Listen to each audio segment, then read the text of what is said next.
بسم اللہ الرحمن الرحیم۔ درباری ٹی وی یوٹیوب چینل پر آپ سب کو خوش آمدید کہتے ہیں۔ ساحل کنارے بیٹھے بظاہر سمندر کی بل کھاتی لہراتی ساحل سے ٹکراتی لہروں کو دیکھنے میں پوری طرح مگن تھا، لیکن اگر کوئی اس کی آنکھوں میں جھانکتا تو وہاں قرب و اذیت کا سمندر ٹھاٹھے مارتا ہوا نظر آتا۔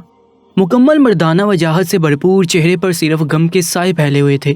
اندر ہی اندر خود سے جنگ لڑتا، اپنے ذہن میں آئے کئی سوالوں کے جواب وہ خود سے مانگ رہا تھا، جن کے جواب خود اسے پتہ نہیں تھے۔ شاندار تعلیمی ریکارڈ رکھنے والا جس کے پاس ہر سوال کا جواب موجود ہوتا تھا، ہر مسئلے کے حل اس کے پاس پایا جاتا تھا، آج اپنی شادی شدہ زندگی میں صفر تھا۔ اب وہ شخص خود سے باتیں کرتا جا رہا تھا۔ آتے جاتے لوگ اسے پاگل سمجھ رہے تھے اور کچھ دیر رک کر اسے حیرت سے دیکھ کر آگے بڑھ جاتے، مگر وہ ہر چیز سے بے نیاز بیٹھا اپنی دنیا میں مگن تھا۔ میں کیا کروں؟ کس سے اس بات کا اظہار کروں؟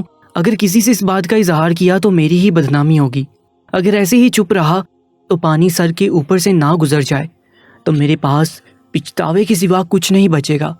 بہرحال مجھے ہمت کرنی ہوگی، اس راہ سے پردہ ہٹانا ہوگا۔ آخر میری بیوی یہ کس قسم کی حرکتیں کر رہی ہے؟ نئی نویلی دلہن ہو کر ایسا کیوں کرتی ہے؟ میں جب بھی گھر آتا تو کمرے میں بیٹھ کے نیچے ایک مردانہ جوتا پڑا ہوتا۔ جب بیوی سے پوچھتا تو کہتی آپ کے لیے لائی ہوں۔ میں بہت خوش ہوتا کہ میری بیوی میرا کتنا خیال رکھتی ہے، لیکن اگلے دن وہی جوتا غائب ہو جاتا اور نیا جوتا بیڈ کے نیچے پڑا ہوتا۔ میں حیران ہوتا اور کنول کی طرف دیکھتا رہ جاتا، مگر وہ ایسے پیش آتی جیسے کچھ ہوا ہی نہیں۔ وہ اتنی معصوم تھی یا مجھے بے وقوف بنا رہی تھی؟ اس کے ساتھ یادداشت کا مسئلہ تھا یا پھر کوئی نفسیاتی مسئلہ تھا؟ تبھی میرے ذہن میں ایک خیال آیا جو مجھے پریشان کر گیا۔ میرے دل میں اب شک پنپنے لگا تھا، کہیں کنول میرے باہر جانے کے بعد نہیں، ایسا نہیں ہو سکتا۔ میں اتنا پڑھا لکھا ہو کر یہ کس قسم کی جاہلانہ باتیں سوچ رہا ہوں؟ میں نے اپنے ذہن کو جھٹکا، لیکن لاشعوری طور پر میری سوئی وہیں اٹک گئی تھی۔ مجھے اپنی بیوی پر شک تھا کہ روز کوئی ہمارے گھر آتا ہے جو جاتے ہوئے اپنا جوتا بھول جاتا ہے، مگر ایسا کیسے ممکن تھا؟ کوئی اپنے جوتے کیسے بھول کر جا سکتا تھا، وہ بھی ہر روز؟ اب میں نے سوچ لیا تھا اس راز سے پردہ ہٹانے کا۔ اگلے دن میں دفتر جانے کی بجائے بھیس بدل کر اپنے ہی گھر کا دروازہ کھٹکھٹایا تو حیران ہو گیا کہ میری بیوی مجھے اپنے ساتھ بیڈ روم لے گئی، اور اس کے بعد جو ہوا بیان سے باہر تھا۔ مجھے کچھ سمجھ نہیں آ رہا تھا۔ میں اپنی بیوی کی ایسی حالت دیکھ کر برداشت نہیں کر پایا اور گرتا پڑتا فوراً وہاں سے بھاگ گیا۔ گھر سے باہر نکل آیا اور لمبی لمبی سانسیں لینے لگا۔ یہ کیا چکر تھا؟ میرے تو وہم و گمان میں بھی ایسا نہیں سوچا تھا۔ میں سوچ کر پاگل ہو رہا تھا۔ گھر سے نکلے ہوئے مجھے کافی وقت گزر گیا تھا، اب میرا گھر جانے کا بھی دل نہیں کر رہا تھا۔ میرے سارے وجود میں تھکن اتر آئی تھی۔ مجھے ایسا محسوس ہو رہا تھا میں صدیوں سے چلتا جا رہا ہوں اور سفر ختم ہو کے نہیں دے رہا، مگر مجھے اب ایک اور لمبا سفر طے کرنا تھا۔ میرا نام ولید افندی ہے۔ میرے والدین پڑھے لکھے تھے، میرا ایک بڑا بھائی تھا اور ایک چھوٹی بہن۔ گھر کا ماحول پرسکون تھا، ہم سب آپس میں بہت پیار محبت سے رہتے تھے۔ میں بچپن سے ہی ذہین پوزیشن ہولڈر بچہ تھا، نصابی اور غیر نصابی سرگرمیوں میں حصہ لیتا اور ہمیشہ اول آتا۔ میرے والدین مجھ سے بہت خوش تھے۔ میں بچپن سے ہی سلجھا ہوا اور سمجھدار تھا، اور جیسے جیسے بڑا ہوتا گیا کامیابی کی منازل طے کرتا گیا۔ میری پڑھائی مکمل ہو گئی تھی، اب میں نے ایک بہت بڑی فرم میں جاب شروع کی تھی۔ اس فرم کا مالک بہت اچھا نیک شفیق انسان تھا۔ مجھے ان سے اور ان کو مجھ سے کافی انسیت ہو گئی تھی۔ ہمارے تعلقات بہت اچھے تھے کیونکہ انکل ریاض ابو کے بھی دوست تھے، مگر یہ جاب سراسر مجھے اپنی محنت کے بلبوتے پر ملی تھی۔ میں اپنے حلقہ احباب میں بہت مقبول تھا۔ میرے دوست مجھے بولتے تھے ولید تم بہت خوش قسمت ہو، قسمت تم پر بچپن سے مہربان رہی ہے۔ وہ یہ نہیں دیکھتے تھے کہ میں کتنی محنت کرتا ہوں، کامیابیاں ایسے بیٹھے بیٹھائے تو نہیں ملتی۔ تبھی میری زندگی میں کنول آئی۔ کنول ریاض انکل کی بھتیجی تھی جو کہ بہت خوبصورت اور معصوم تھی۔ انکل اکثر مجھے کسی نہ کسی کام یا ڈسکشن کے لیے گھر بلاتے تھے تو نوکروں کی بجائے کنول کو ہی بلواتے تھے اور وہی مجھے کھانا چائے پیش کرتی۔ میں حیران ہوتا تھا کہ اتنے امیر گھر کی لڑکی اور اتنے نوکروں کے ہوتے ہوئے سارے کام خود کرتی ہے۔ بہرحال مجھے یہ بات اچھی لگی تھی، انسان کو مکمل طور پر نوکروں پر ڈیپینڈ نہیں کرنا چاہیے۔ تبھی مجھے فرم کے دوسری برانچ میں خاص عہدے پر رکھا گیا۔ یہ برانچ دوسرے شہر میں تھی۔ وہاں میں نے ایک چھوٹا سا خوبصورت اپارٹمنٹ کرائے پر لیا اور وہیں رہنے لگا۔ امی ہر وقت مجھے شادی کا کہتی رہتی تھی، میں ہمیشہ ٹال جاتا تھا، مگر دوسرے شہر آ کر تنہائی کا احساس بڑھنے لگا تو میں نے امی کو شادی کے لیے ہاں کر دی اور امی میرے لیے لڑکیاں ڈھونڈنے لگی۔ میں چھٹی پر گھر آیا تو اس دن ابو نے باتوں باتوں میں مجھ سے ذکر کیا کہ ریاض کی خواہش ہے کہ اس کی بھتیجی کمل کی شادی تم سے ہو، وہ تم کو بہت پسند کرتا ہے، تمہارا اس میں کیا خیال ہے؟ اگر تم کہیں اور شادی کا ارادہ رکھتے ہو تو ہمیں کوئی اعتراض نہیں۔ ابو اپنی بات مکمل کر چکے تھے اور میں ان کی بات پر حیران ہو کر رہ گیا تھا اور کوئی جواب نہیں دے پایا۔ ساری رات اس بارے میں سوچتا رہا تو مجھے کمل میں کوئی برائی نظر نہیں آئی۔ میں بہت پریکٹیکل شخص تھا، محبت وغیرہ کے چکر میں نہیں پڑنا چاہتا تھا، اس لیے ابو کو کمل کے معاملے میں رضامندی دکھا دی۔ میرے فیصلے سے سب بہت خوش تھے اور ہماری بات پکی ہوگی اور 2 ماہ بعد شادی کی تاریخ رکھ دی گئی۔ کمل سے میری زیادہ بات نہیں ہو پاتی تھی مگر جتنی بھی ہوئی تھی وہ اچھی رہی تھی۔ شادی کی تیاریوں میں وقت کا پتہ ہی نہیں چلا اور 2 ماہ گزر گئے۔ 2 ہفتے تک میں ابو کے گھر رہا، پھر کمل کو لے کر اپنے اپارٹمنٹ میں آ گیا کیونکہ شادی کی وجہ سے کام کا پہلے ہی کافی حرج ہوا تھا۔ یہاں آ کر میں پریشان ہو گیا تھا۔ اب یہ جوتے والا قصہ، میں پڑھا لکھا سلجھا ہوا انسان تھا مگر شک کی آگ ہر انسان کو اندر ہی اندر جلا کر راکھ کر دیتی ہے۔ اب میں اس آگ میں جل رہا تھا۔ میں جب بھی گھر آتا تو کمرے میں بیڈ کے نیچے ایک مردانہ جوتا پڑا ہوتا۔ جب بیوی سے پوچھتا تو کہتی آپ کے لیے لائی ہوں۔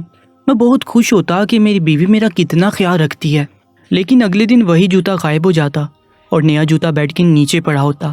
مجھے اپنی بیوی پر شک تھا کہ روز کوئی ہمارے گھر آتا ہے جو جاتے ہوئے اپنا جوتا بھول جاتا ہے۔ اگلے دن میں دفتر جانے کے بجائے بیس بدل کر اپنے ہی گھر کا دروازہ کھٹکھٹایا تو حیران ہو گیا کہ میری بیوی مجھے اپنے ساتھ بیڈ روم لے گئی۔ آؤ ہاشم، اندر آؤ، باہر کیوں کھڑے ہو؟ باہر بہت سردی ہے، ٹھنڈ لگ جائے گی تمہیں۔ وہ میرا ہاتھ پکڑ کر اندر لے گئی۔ میں حیران رہ گیا، وہ بہت باتیں کرتی جا رہی تھی اور مجھے بار بار ہاشم کے نام سے پکار رہی تھی۔ تبھی اس نے ایک بیگ کھولا جو مختلف قسم کے مردانہ جوتوں سے بھرا ہوا تھا۔ دیکھو ہاشم، تمہیں جوتے پسند ہیں نا؟ میں نے تمہارے لیے بہت سارے جوتے لیے ہیں، ایسا کرو آج تم یہ جوتے پہننا۔ کمل عجیب پاگلوں جیسی حرکتیں کر رہی تھی۔ اس نے بیگ سے ایک بالکل نیا جوتا نکالا اور میرے آگے رکھ دیا۔ تھوڑی دیر گزری تھی کہ مجھے دیکھ کر چلانے لگی، کون ہو تم؟ اندر کیسے آئے؟ چور چور۔ میں اس کی ایسی حالت دیکھ کر حیران رہ گیا، وہ بالکل پاگلوں جیسا برتاؤ کر رہی تھی۔ ابھی تو خود مجھے کمرے میں لے گئی، پھر اب بول رہی تھی تم اندر کیسے آئے؟ مجھ سے اس کی ایسی حالت نہیں دیکھی جا رہی تھی۔ میں فوراً باہر نکل آیا، لمبی لمبی سانسیں لینے لگا۔ مجھے کچھ سمجھ نہیں آ رہا تھا اور مجھے لگ رہا تھا کمل پاگل ہے۔ اگر پاگل ہوتی تو سارا دن تو وہ صحیح ہوتی، ایسے اچانک بیٹھے بٹھائے اسے کیا ہو گیا؟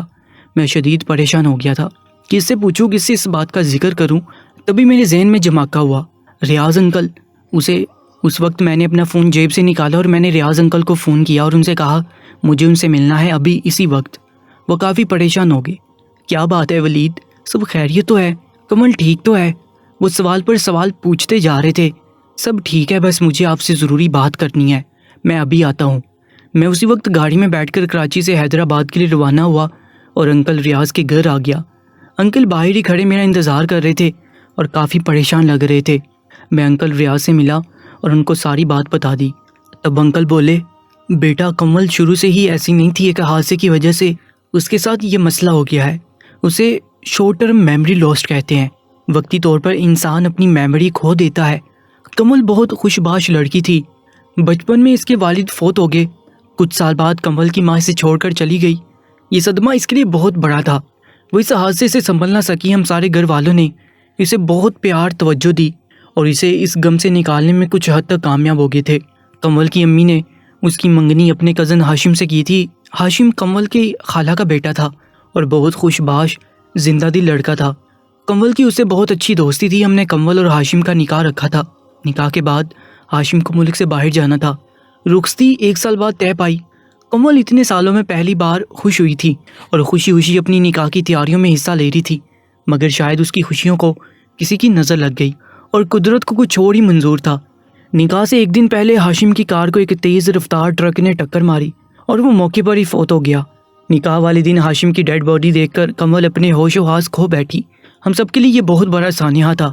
ہاشم ہمارے گھر کا بچہ تھا، ہماری آنکھوں کے سامنے پلا بڑا تھا، ہر وقت ہنستا مسکراتا چہرہ۔ اس دن ہمیشہ کے لیے ہم سب سے بچھڑ گیا۔ 3 دن تک کمل بے ہوش رہی، جیسے ہی ہوش میں آتی پھر سے چیخنے لگ جاتی۔ اس کی یہ حالت مجھ سے دیکھی نہیں جاتی تھی۔ جب ہاسپٹل سے ہم اسے گھر لے گئے تب بھی بس خاموش رہتی۔ زبردستی 2 نوالے کھلاتے تو کھا لیتی، ورنہ اس کا کھانا ویسے ہی پڑا رہتا۔ کمل کی ایسی حالت دیکھ کر میرا دل کرہتا تھا۔ کمل مجھے اپنی بیٹیوں سے زیادہ عزیز تھی، میرے مرحوم بھائی کی آخری نشانی تھی، اور اس کی حالت دیکھ کر مجھے لگتا تھا اب وہ بھی زیادہ دیر تک نہیں جی پائے گی۔ میرا دل خون کے آنسو روتا تھا۔ کمل کا چہرہ مرجھا گیا تھا، وہ ہڈیوں کا ڈھانچہ بن گئی تھی۔ پیدر پہ صدموں نے اسی اس حال میں پہنچایا تھا۔ پر سچ کہتے ہیں وقت سب سے بڑا مرہم ہے۔ ہماری توجہ پیار سے وہ پھر سے زندگی کی طرف لوٹ تو آئی، مگر اس کے ساتھ کچھ نفسیاتی مسئلے چمٹ گئے۔ اس واقعے کو 3 سال گزر گئے، وقت کے ساتھ ساتھ وہ صحیح ہوتی گئی۔ میں اسے ہر وقت کام میں مصروف رکھتا تھا تاکہ اس کا ذہن بڑھ سکے، مگر پھر بھی کبھی کبھی کمل کو اس قسم کے دورے پڑنے لگتے ہیں۔ کمل کا علاج اس شہر کا سب سے بڑا سائیکیٹرسٹ کر رہا ہے، پر سچ کہوں تو اس بیماری کا علاج صرف پیار اور توجہ ہے۔ اب وہ پہلے سے کافی بہتر ہو گئی ہے، ورنہ تو یہ دورانیہ کافی لمبا ہو جاتا تھا۔ جو میں نے تمہیں دیکھا تم مجھے بہت اچھے اور سلجھے ہوئے لگے۔ میرے دل میں خیال آیا کہ تمہارے جیسے سلجھے ہوئے سمجھدار شخص کی شادی اگر کمل سے ہوئی تو وہ پھر سے زندگی کی طرف لوٹ سکتی ہے۔ سچ کہوں تو اپنی یتیم بھتیجی کی مستقبل کے لیے میں خود غرض ہو گیا تھا، مگر میں نے تمہارے باپ کو پہلے دن ہی ساری حقیقت بتا دی تھی۔ اس نے کہا کہ ولید کو یہ سب بتانے کی ضرورت نہیں ہے، وقت خود ہی سب بتا دے گا۔ یہ کہہ کر انکل ریاض چپ ہو گئے، ان کے چہرے پر پریشانی واضح تھی۔ میں یہ سب سن کر حیران رہ گیا۔ انکل، آپ کو مجھے یہ سب شروع میں بتانا چاہیے تھا تاکہ کمل کا علاج مسلسل چلتا رہتا۔ یہ تو بہت خطرناک ہے، ایسے تو وہ کسی کا بھی دروازہ کھول کر اسے اندر لے جا سکتی ہے۔ کمل اپنے ہوش میں نہیں، مگر آپ جانتے ہیں یہاں کس قسم کے لوگ بستے ہیں جو صرف موقع سے فائدہ اٹھانا چاہتے ہیں۔ اور دوسری بات، یہ جوتوں والا کیا چکر تھا؟ میں نے اپنے سارے خدشے دور کرنے چاہے۔ ہاشم کو جوتے بہت پسند تھے، یوں کہہ لو اسے نئے جوتوں کا کریز تھا۔ کمل نے اس کے لیے بہت سے نئے جوتے لیے تھے اسے گفٹ کرنے کے لیے۔ شاید یہی وجہ تھی جب اس کا دماغ پیچھے چلا جاتا ہے تو وہ ہاشم کو وہی جوتے دیتی ہے جو وقتاً فوقتاً اس نے ہاشم کو گفٹ کرنے کے لیے لیے تھے، اور جب وہ صحیح ہوتی ہے تو وہ جوتے تم سے چھپا کر رکھتی ہے۔ میں نے خود اسے یہاں کئی بار جوتوں کا ڈھیر پھیلاتے ہوئے خیالوں ہی خیالوں میں ہاشم سے باتیں کرتے دیکھا ہے۔ شارٹ ٹرم میموری لاس کے ساتھ ساتھ ایک دوسرا مسئلہ بھی ہے، اس کا ذہن پیچھے چلا جاتا ہے، مگر ایسا بھی بس 5-10 منٹ کے لیے ہوتا ہے، ورنہ سارا وقت وہ نارمل رہتی ہے۔ بیٹا تم سے التجا ہے، کمل کا خیال رکھنا۔ یوں تو میرے کئی جاننے والے تھے، مگر میں نے کمل کے لیے تمہیں چنا۔ میرا بھروسہ اور اعتماد ٹوٹنے مت دینا۔ روز محشر میں اپنے بھائی کے سامنے سرخرو ہو کے میں نے اس کی بیٹی کو مضبوط ہاتھوں میں سونپا ہے۔ ایسا بول کر انکل آپ دیدہ ہو گئے۔ مجھے ان کا بہت دکھ ہوا۔ انکل کی ساری باتیں مجھے حیران کر رہی تھی۔ انکل، اگر مجھے پہلے دن ہی سب سچ بتا دیتے تو میں تب بھی کمل سے شادی کرتا۔ میں جانتا ہوں ایسے چھوٹی چھوٹی مسائل کو کیسے ڈیل کیا جاتا ہے، ورنہ اتنی پڑھائی، یہ تمغے، یہ ڈگریاں انسان کی کسی کام کی نہیں جب وہ ایک انسان کو ہی نہ سمجھ سکے۔ شادی کے لیے ضروری نہیں کہ بس خوبصورت اور گھوڑی لڑکی ہو، مگر آج کل ہمارے معاشرے میں بس خوبصورتی اور گورا رنگ ہی لڑکے والوں کے معیار پر پورا اترتا ہے۔ میں نے انکل سے کمل کے ڈاکٹر کا ایڈریس لیا اور گھر کی طرف روانہ ہو گیا۔ سارے راستے میں کمل کے بارے میں سوچتا ہوا آ رہا تھا۔ مجھے جلد سے جلد گھر پہنچنا تھا۔ میں کمل کو بتا کر بھی آیا تھا، اور اب جب فون کرنے ہی لگا تھا کہ موبائل کی بیٹری ختم ہوگی۔ اب میری پریشانی بڑھتی جا رہی تھی۔ گھر پہنچ کر میں نے چابی سے دروازہ کھولا جو میرے پاس رہتا تھا۔ جیسے ہی میں اندر داخل ہوا، کمل گھٹنوں میں سر دیے ہچکیوں کے ساتھ بیٹھ کر رو رہی تھی۔ مجھے دیکھ کر ایک دم دوڑتی ہوئی میرے پاس آئی۔ آپ کہاں گئے تھے ولید؟ میں کب سے آپ کا انتظار کر رہی تھی، آپ نے اتنی دیر لگا دی۔ مجھے لگ رہا تھا آپ کو بھی کچھ ہو گیا ہے۔ کمل بہت ڈری ہوئی تھی۔ اب مجھے اس پر ترس آ رہا تھا، اس کا دکھ ہو رہا تھا۔ میری جیون ساتھی تھی، میری ہمسفر، مجھے کمل کو اس ڈر خوف سے آزادی دلانی تھی۔ میں نے اس کا بہت خیال رکھنا شروع کر دیا، اسے توجہ دیتا، اس کی چھوٹی چھوٹی باتیں غور سے سنتا۔ میں نے اسے کہا کہ یہ تمہارا گھر ہے، اسے جیسے چاہو سجاؤ سنوارو۔ اب وہ خوش رہتی تھی، گھر کو سجانے میں مصروف رہتی تھی۔ اس نے ڈھیر سارے گملے منگوائے، پھولوں کی دیکھ بھال کرتی تھی۔ جب اسے مجھ پر اعتماد ہوا تو میں نے کمل کی ٹریٹمنٹ دوبارہ شروع کروائی۔ شروع میں تو وہ علاج کے لیے راضی نہیں ہو رہی تھی، بڑی مشکلوں سے میں نے اسے راضی کر لیا۔ میں نے محسوس کیا جب ہم راستے سے گزرتے ہیں تو کمل میرا ہاتھ زور سے پکڑی ہوئی ہوتی، اور جیسے ہی کوئی گاڑی ہمارے سامنے سے گزرتی ایک دم ڈر جاتی۔ ولید، خیال سے ایک گاڑی جا رہی ہے۔ وہ میرے پیچھے چھپنے کی بجائے خود آگے آ جاتی اور مجھے پیچھے کرتی۔ شاید اس کے ذہن میں ہاشم والا واقعہ آج بھی تازہ تھا۔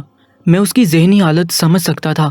ایک لڑکی کے نکاح کے دن اس کے ہونے والے شوہر کی ڈیڈ باڈی آ جائے تو اس پر کیسی قیامت ٹوٹی ہوگی، اور کچھ جاہل لوگ ان حادثوں کو بھی لڑکی کی بری قسمت سے منسلک کر کے اسے زندہ رہنے کا حق تک چھین لیتے ہیں۔ ایک دن کمل نے مجھے کہا، ولید، مجھے بہت ڈر لگتا ہے کہیں میری نحوست آپ کو بھی نقصان نہ پہنچائے۔ میں کنول کی اس بات پر حیران رہ گیا۔ کنول، تم یہ کس قسم کی باتیں کر رہی ہو؟ کس نے تم سے ایسا کہا؟ میں اس کی بات سن کر صدمے میں چلا گیا۔ یہ سچ ہے ولید، میں بچپن سے منحوس ہوں۔ اس دن ہماری شادی تھی نا، تو ہماری رشتہ دار آنٹی بول رہی تھی کنول تو منحوس ہے، پیدا ہوتے ہی باپ کو کھا گئی، پھر ماں کو، اور نکاح کے دن اس کی نحوست ہاشم کو کھا گئی۔ کنول کے حلق میں آنسوؤں کا گولا پنسا تھا، وہ اٹک اٹک کر بول رہی تھی، میرا دل کر رہا تھا منہ توڑ دوں ان کا جو ایسی باتیں کرتے ہیں۔ میں نے کنول کو خود سے لگایا، یہ سب جھوٹ ہے، بکواس ہے۔ تم تو میرے لیے بہت لکی ثابت ہوئی ہو۔ جب سے تم میری زندگی میں آئی ہو میں ترقی کرتا جا رہا ہوں۔ میں اسے ہر بات میں احساس دلاتا تھا کہ وہ میرے لیے بہت لکی ہے۔ اب وہ اپنے دل کی باتیں مجھ سے شیئر کرنے لگی تھی۔ اب وہ ہولے ہولے خوش ہوتی جا رہی تھی۔ بس مجھے کھونے سے اسے خوف آتا تھا۔ میں اگر ذرا بھی دیر کرتا تو وہ ڈر جاتی تھی، اسے عجیب عجیب وہم ستانے لگتے تھے۔ کنول کی طبیعت اچانک خراب رہنے لگی۔ میں بہت گھبرا گیا، حالانکہ اس کا بہت اچھا علاج ہو رہا تھا۔ اب تو وہ کافی بہتر ہو گئی تھی، ایسے میں اس کی طبیعت خرابی مجھے بکھلا گئی۔ میں اسے ڈاکٹر کے پاس لے گیا، مختلف ٹیسٹ کروائے۔ تب ڈاکٹر نے کہا پریشانی کی بات نہیں، خوشی کی بات ہے، آپ کی بیوی امید سے ہے۔ یہ سن کر میں بہت خوش ہوا، اس طرف تو میرا دھیان ہی نہیں گیا تھا۔ کنول امید سے ہوئی تو میں نے امی کو اپنے گھر بلوا لیا۔ میں نہیں چاہتا تھا اس حال میں وہ اکیلی رہے۔ ڈاکٹر کے مطابق پریگنینسی کے دوران آپ کو کنول کا بہت خیال رکھنا ہوگا۔ اکثر ایسے پیشنٹ کا نفسیاتی مسئلہ اس کنڈیشن میں بڑھتا جاتا ہے۔ اب میں کام پر جاتا تھا تو مجھے کنول کی اتنی فکر نہیں ہوتی تھی، کیونکہ امی ہر وقت اس کے ساتھ ہوتی تھی۔ امی کے آنے کی وجہ سے کنول بھی بہت خوش ہو گئی تھی۔ یہ وقت بھی خیر سے کٹ گیا اور اس دوران کنول بالکل ٹھیک رہی، جس وجہ سے مجھے کافی اطمینان ملا۔ 9 ماہ بعد اس نے ایک خوبصورت بیٹے کو جنم دیا۔ سب بہت خوش تھے۔ کنول کی توجہ کا مرکز اب ہمارا بیٹا معز تھا۔ اگر معز بیمار ہوتا تب بھی وہ خوفزدہ ہو جاتی، اسے عجیب عجیب وہم ستانے لگتے تھے۔ میں نے محسوس کیا اب وہ اپنے والدین اور ہاشم کا نام نہیں لیتی تھی۔ اب وہ مجھے اور معز کو کھونے سے بہت ڈرتی تھی۔ ہولے ہولے میں نے اس کے ڈر پر بھی قابو پا لیا تھا۔ ایک دن کنول نے مجھ سے کہا، ولید میں بہت تھک گئی ہوں، دکھوں سے، غموں سے، حادثوں سے، اور میں بس خوش رہنا چاہتی ہوں۔ میرا بھی خوشیوں پر حق ہے۔ اب بس میری ذات کا محور بس آپ اور معز ہیں۔ دنیا میں ہر بیماری کا علاج پیار، محبت اور توجہ ہے۔ آپ کے پیار اور توجہ سے بیمار انسان کے اندر جینے کی امنگ جاگتی ہے۔ انہی چھوٹے موٹے نفسیاتی مسائل کو اگر نظر انداز کیا جاتا ہے تو وہ بہت خطرناک روپ اختیار کر لیتے ہیں۔ افسوس ہمارے معاشرے میں ایسے لوگوں کی ناقدری کی جاتی ہے، انہیں ان کے حال پر چھوڑا جاتا ہے۔ پیار محبت تو دور کی بات، ایسے نفسیاتی مریضوں سے اپنے گھر والے بھی منہ موڑ کر بیٹھ جاتے ہیں۔ یہ ایک تلخ حقیقت ہے اور ہمارے معاشرے کا بہت بڑا المیہ ہے۔ اب میں اپنے اللہ کا بہت شکر گزار تھا کہ کنول بالکل ٹھیک ہو گئی تھی۔ اپنے بچے، شوہر گھر میں اس قدر مصروف رہتی کہ اب فضول سوال اس کے ذہن میں نہیں آتے تھے۔ اب وہ مکمل طور پر صحت یاب ہو گئی تھی۔ دوستو، ایسی ہی سچی اور سبق آموز کہانیوں کے لیے ہمارے یوٹیوب چینل درباری ٹی وی کو سبسکرائب کر لیجیے گا۔ اپنا بہت زیادہ خیال رکھیں۔ اللہ نگہبان۔